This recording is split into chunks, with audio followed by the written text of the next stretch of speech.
हकी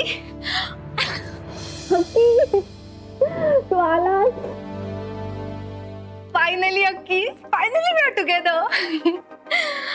असं वाटतंय roof top वर जाऊन सगळ्यांना ओरडून ओरडून सांगावं. साधना, अमृताच्या भावनांची जाणीव आम्हालाही आहे, पण सरळ सरळ घराबाहेर काढलं तुम्ही त्याला.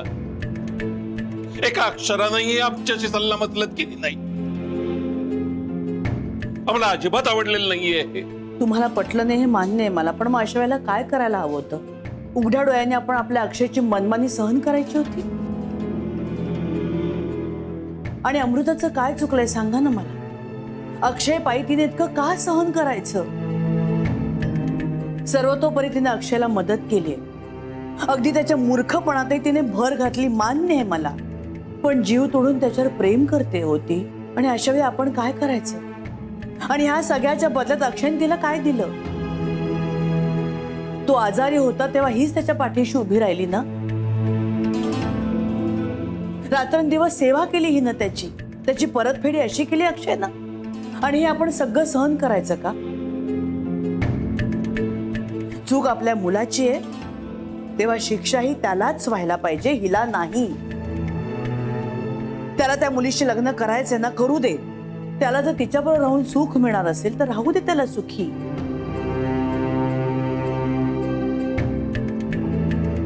पण अमृताच्या दुःखाच्या जीवावर नाही.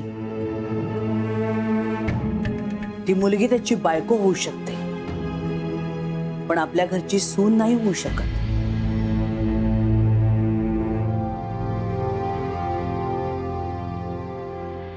अमृताच आपली सून आहे आणि राहील. आपण तिच्या आयुष्यात सुखाचे क्षण आणू. अमृता आता आपली मुलगी आहे.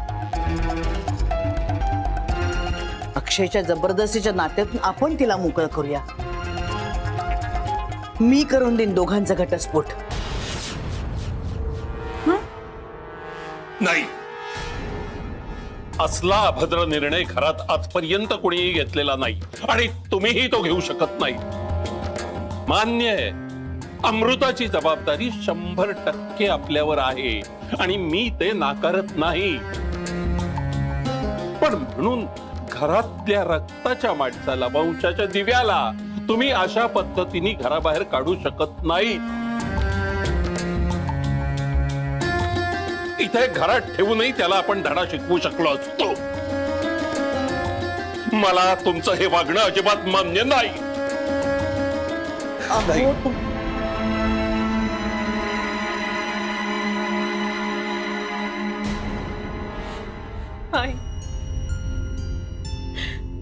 आई बरोबरच आहे ना. मी माझ्यासाठी अक्षयला का घराबाहेर काढलं? माई मी जाते ना माझ्या घरी.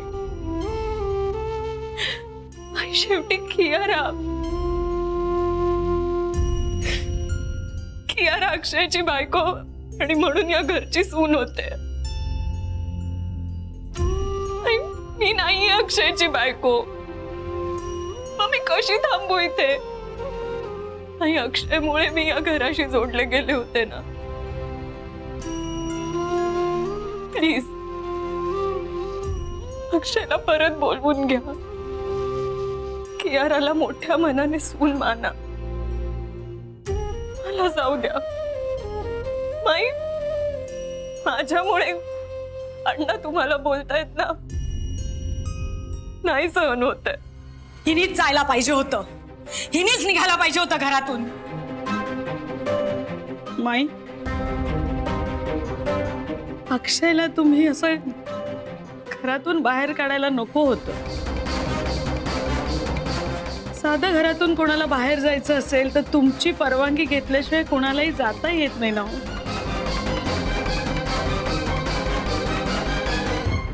मग एवढा मोठा निर्णय तुम्ही कसा घेतला तो माई?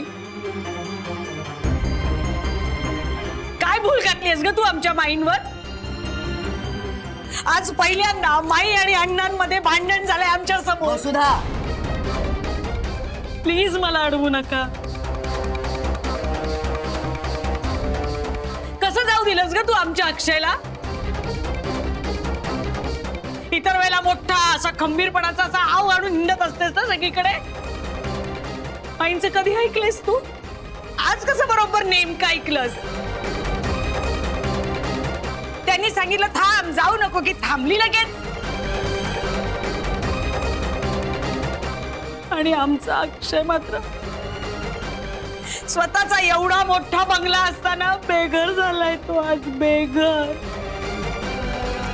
कुठे गेला असेल हो आपला अक्षय? कुठे आहे? बाई, एवढी मोठी गोष्ट करताना ना तू अण्णांचा सल्ला घेतलास ना देवदत्त मृदुलाला विश्वासात घेतलंस ना. आणि महत्वाचं म्हणजे मृदुला घरात नसताना अक्षयला तू हे जे घराबाहेर काढलंस ना, हा तुझा निर्णय आम्हाला अजिबात पटलेला नाहीये. अक्षय माझा सुद्धा नातू आहे. माझ्या अंगाखांद्यावर खेळून वाढलाय तो या घरात. मी भरवल्याशिवाय कधी जेवला नाही येतो. त्याच्या आजारपणात रात्र रात्र जागून काढल्यात मी. तेव्हा त्याच्यावर माझा काय अधिकार आहे ना, हे कुणी सांगायची गरज नाहीये मला. ह्या घराच्या भल्यासाठी मी तुम्हा तिघांनी या घराबाहेर काढलं होतं, हे लक्षात आहे ना तुझ्या?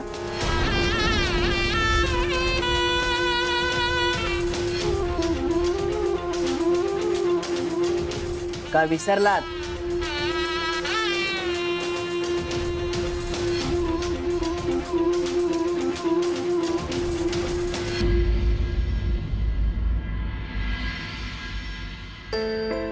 अमृता,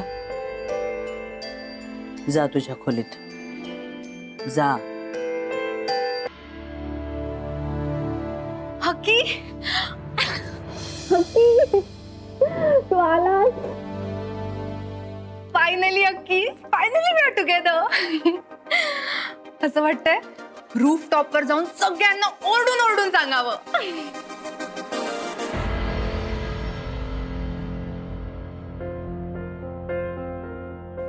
काय झालं? तू हॅपी नाहीयेस का? अमृताला आणि घरच्यांना सोडून आल्याचा त्रास होतोय का तुला? नो. मग तू अपसेट काय आहेस? कारण मी त्यांना सोडून नाही आलोय.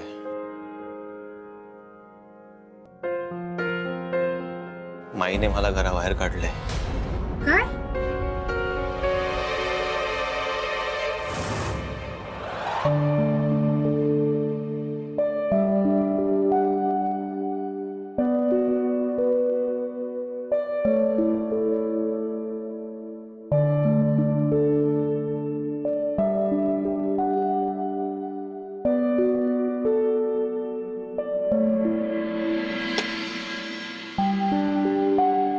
काय करताय भाऊजी? मृदुलाला फोन करताय ना? हो, करायला हवा ना. इकडे एवढं सगळं काही घडलंय, ती आल्यानंतर तिला अचानक कळलं तर तिला धक्का बसेल. हो भाऊजी, पण फोनवर कळवलं तर धक्का नाही का बसणार? उलट दुप्पट धक्का बसेल. अहो पण वहिनी, अहो विसरताय का भाऊजी तुम्ही? कुठल्या मनस्थितीत आहे ती तिकडे? तिची आई घटकेत आयसीयूत आणि घटकेत बाहेर असे दिवस काढते हो. किती ताण आहे तिच्या मनावर. अशा परिस्थितीत तो वाढणार नाही का? नाही, तसं नाही वहिनी. अहो पण तिला कळायला तर हवं ना. बरोबर, कळायला तर हवं, पण हे कळवल्यावर हे जे काही घडलंय त्यात बदल होणार आहे, फरक पडणार आहे. नाही पण अहो, माईंनी एवढा मोठा निर्णय घेताना अण्णांना विचारलं सुद्धा नाही. त्या काय मृदुलाला दाद देणार आहेत? आणि आपण मृदुलाला कळवलं तर मृदुलाला हे नाही कळणार की आता मी आईजवळ थांबायला पाहिजे का अक्षयसाठी इथे धावत यायला पाहिजे. या द्विधा मनस्थितीत ती सापडेल असं नाही का वाटत आहे तुम्हाला भाऊजी? हो, हे मात्र बरोबर आहे तुमचं. आणि भाऊजी, जशी मृदुला अक्षयची आई आहे ना, तशीच ती कोणाची तरी मुलगी सुद्धा आहे ना. हो, हो.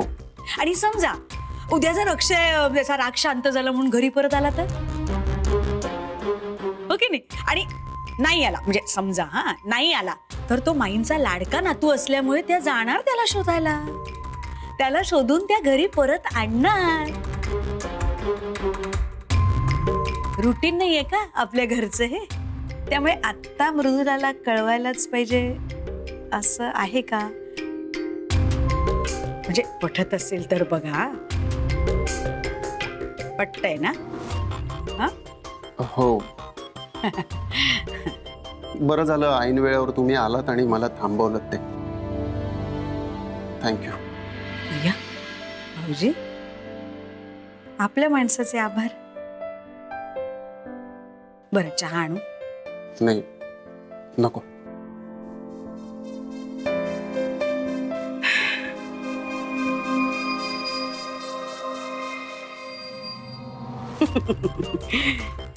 थांबवलं म्हणजे काय?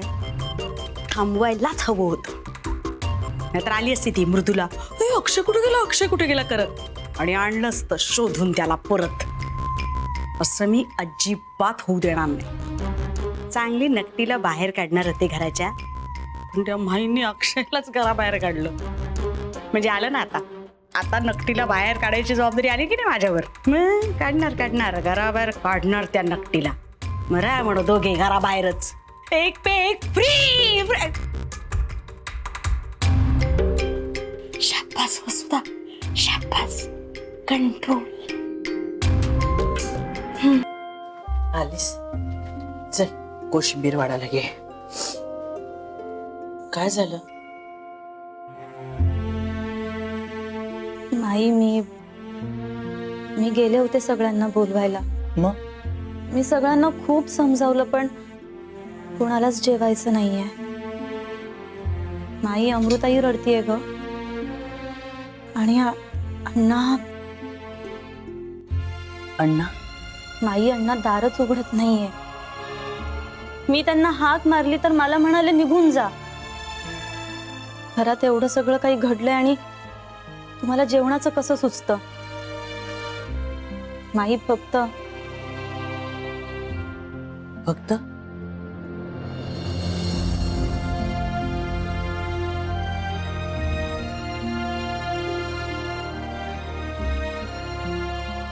देवदत्त, फक्त मी आलोय जेवायला माई.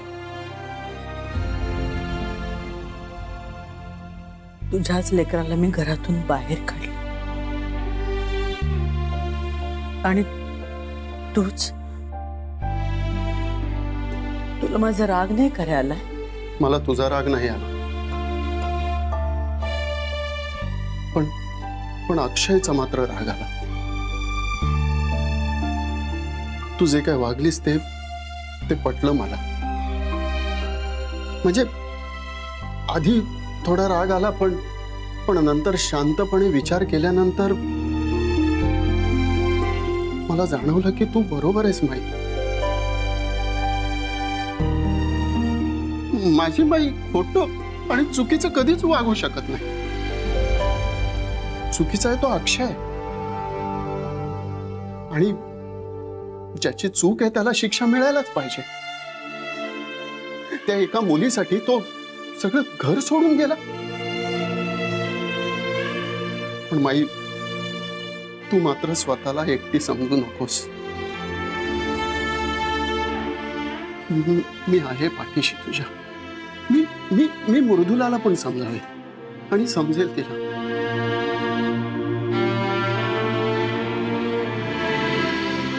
अरे देवदत्त, तू नेहमीच माझ्या बरोबर असतोस. बोलत नाहीस कधी काही, पण माझा आधार बनतोस.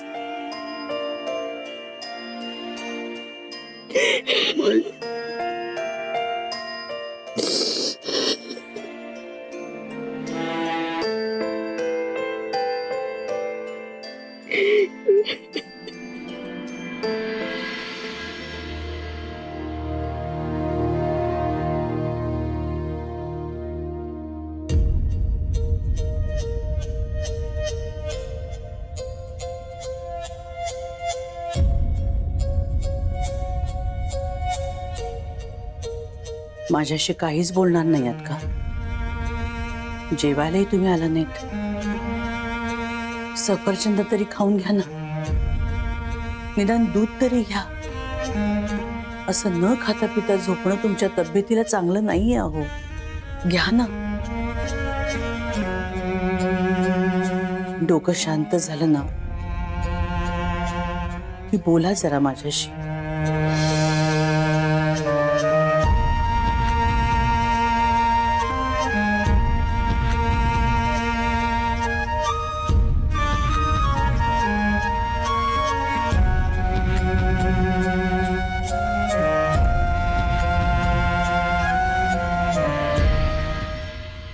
आजपर्यंत नेहमी तुम्ही अमृताच्या बाजूने उभे राहिलात.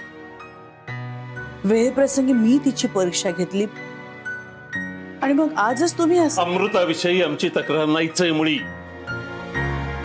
तिची जबाबदारी आपल्यावर आहे आणि कायम आपल्यावरच राहील. पण म्हणून अक्षयला असं घराबाहेर काढण्याची काय आवश्यकता नव्हती. नातू आहे तो आपला.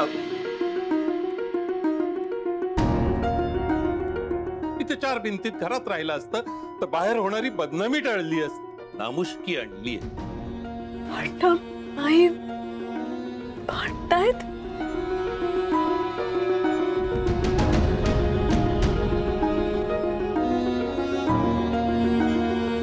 कोणाला न विचारता विचार न करता सरळ आकलून दिला त्याला.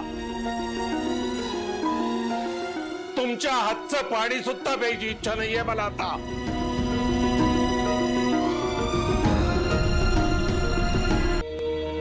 मान्य.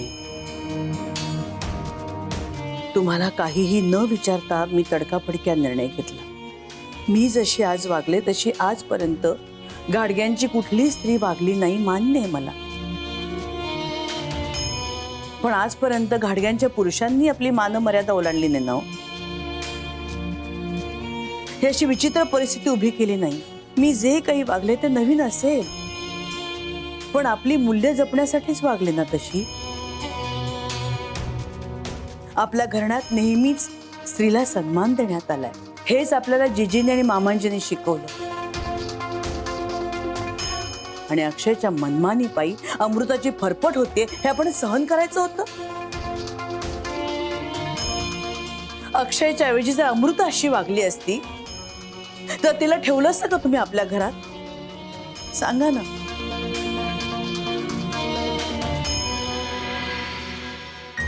अमृतासारख्या गुणी मुलीला तिच्या घरी पाठवून आपण त्या मुलीचं आणि अक्षयचं स्वागत करत बसलो असतो तर नसती झाली का आपली नामुष्की? अमृताच्या आत्मसन्मानाला ठेच पोचतीये हे जेव्हा माझ्या लक्षात आलं ना, तेव्हाच मी कठोर निर्णय घेतलाय.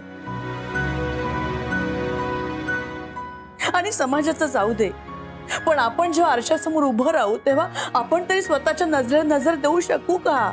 हे बघा, तुम्ही स्वतःला आरशात बघत बसा.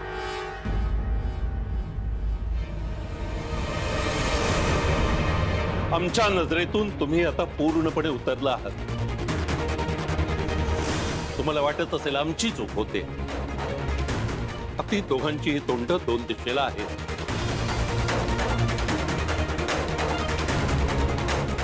अशा परिस्थितीत आपण एकत्र या खोलीत राहू शकत नाही. आजपासून मी खाली पेढीवर झोपायला जात जाईल. अहो अहो ऐका माझं. हो